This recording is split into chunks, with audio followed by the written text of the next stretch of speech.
Hey YouTube, this is Drop the Twinkie. I just want to do a reptile update since I haven't done one in a while. Last time I more or less just woke up. Last time I did a reptile update, I had all of my reptiles. Sorry. I had all of my reptiles in my room, but now I have them in our spare bedroom at my house. I'm still living at home, unfortunately.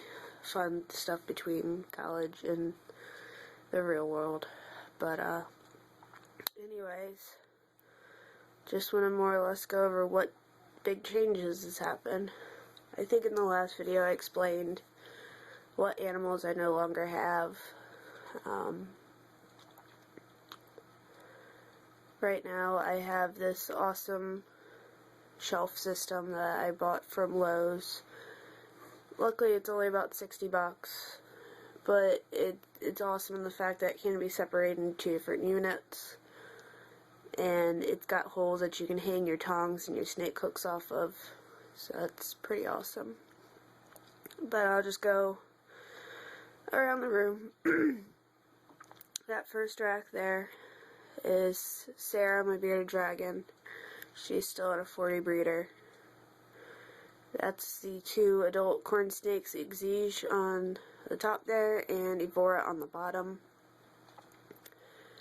In this rack, sorry, and another 40 breeder is Roman.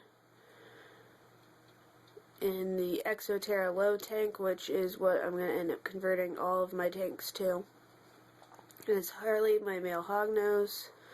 And in the tub is Dune, my male Kenyan sand boa. And down on the bottom on the right is my male hognose Hayabusa, which I originally thought was a female. And my female Kenyan sand boa Shale.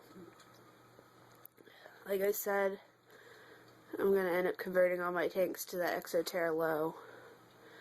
So I need 2 more of those tanks for my male hognose, my male sand boa. 2 of the next size up for my female Sambo and my female hognose, which I will show in a minute. And then about 4 or 5 of the 3rd size, or the large size, for my corn snakes and my newest edition.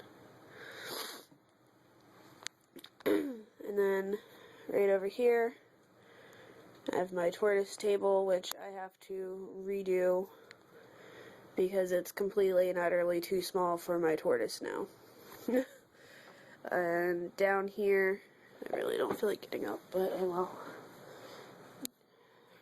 Down at the bottom there, in a 15-gallon and a 10-gallon, are my 2 other corn snakes.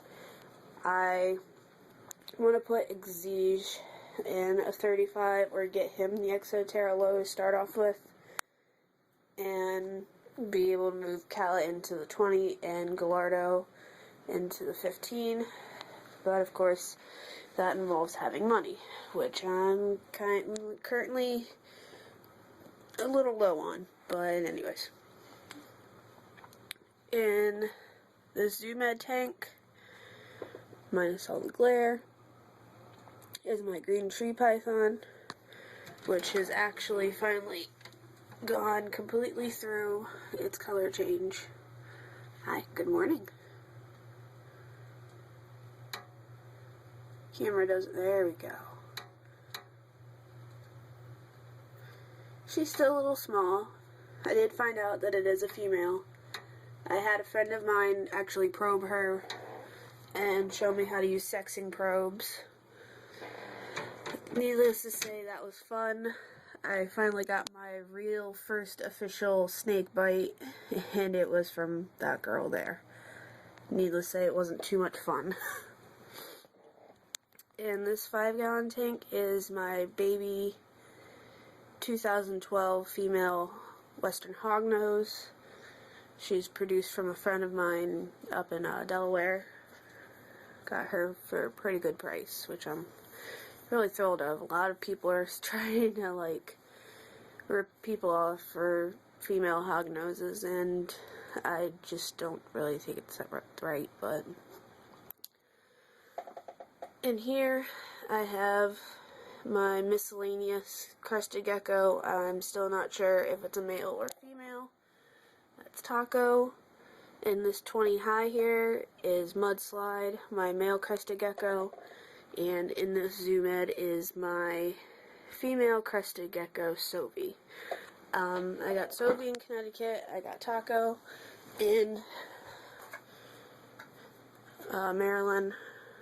Taco wasn't going to be a breeder at first because Taco was going to lose its whole foot because when the person put Taco in her tank, or her little container, kind of pinched her foot. Luckily, she just shut it all off. So, and then that's Sophie. She loves to sleep on the bottom of her tank. And she's actually a little special. We realized this when we got her.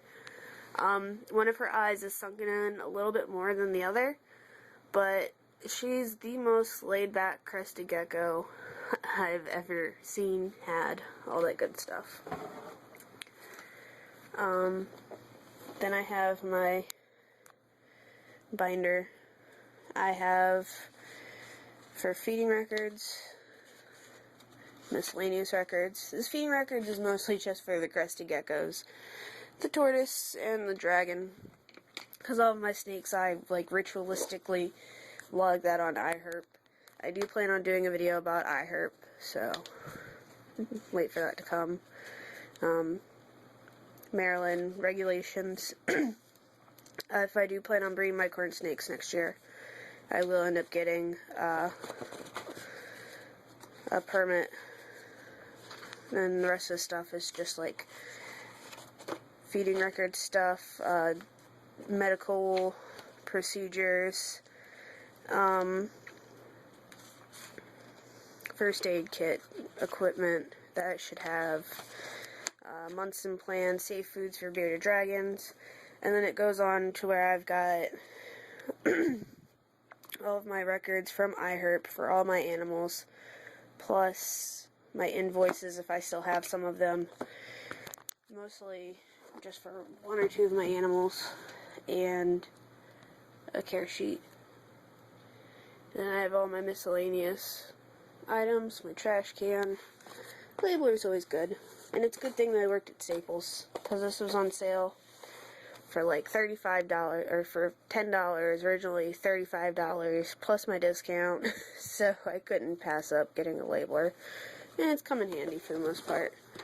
And then I have my Reptile first aid kit, which I don't want to completely take apart right now and do a video on. But it's good to have something like this together.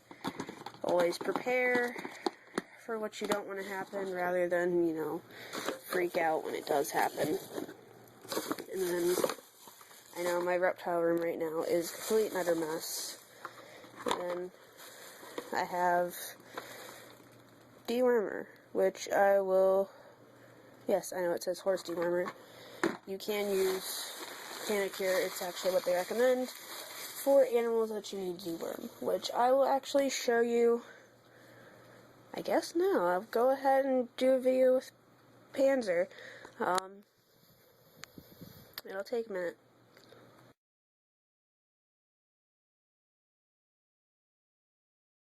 So rather than bore you with having to take this tub apart and have to go through that, I do have binder clips on this tub.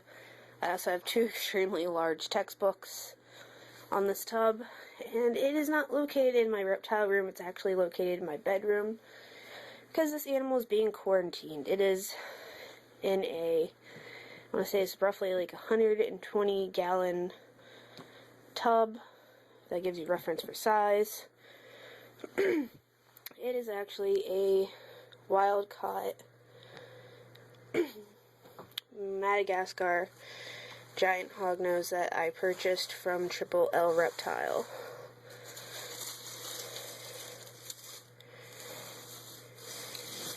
Now if I can just find Mr. Beastie.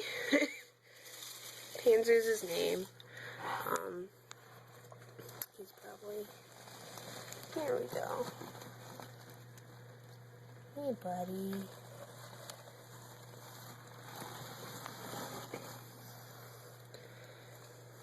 Nope, nope, nope, we're not gonna hide.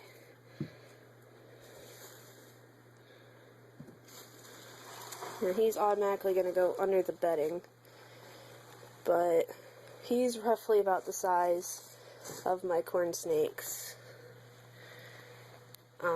He is a wild caught, which is, other than the fact that I just purchased him from Reptiles, is the reason why I have him in quarantine.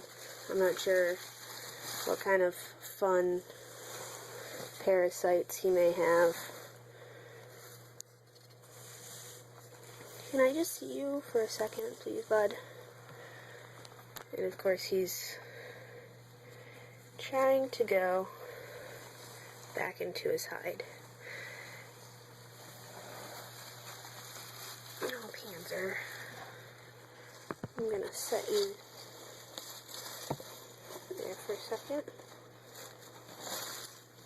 Hey, hey, hey. Calm down. He is not, well, at this moment, he is not hooded or flared at me. He's just a little grumpy and a little shy. But for being a wild-caught snake, and I mean, these colors are just absolutely stunning. Okay, go ahead. For being a wild-caught snake, he's just absolutely amazingly tame. I have not seen him eat yet, though he has eaten meals for me. He's just extremely shy. And since I do have him in quarantine in my room, I do make sure that I have everybody wash their hands, use hand sanitizer, all that good stuff before they even remotely go and mess with the rest of the collection. Though, once I get a good way to give the snake panic cure, I will be moving it into the reptile room with the other reptiles. So guys, for now, that's my update. I will probably do a much larger update soon, going well in depth with all my animals, actually taking them all out. It'll probably be a 2 or 3 part thing, but if you actually want me to go through and take all of my animals out, that's what it will have to be. If you want, just leave a comment with what animals you would much rather see over the others. I know a lot of people already have corn snakes and already have ball pythons, so I don't necessarily want to see those. But yeah, just let me know. Leave me a comment what you think, and look out for more videos soon. Bye.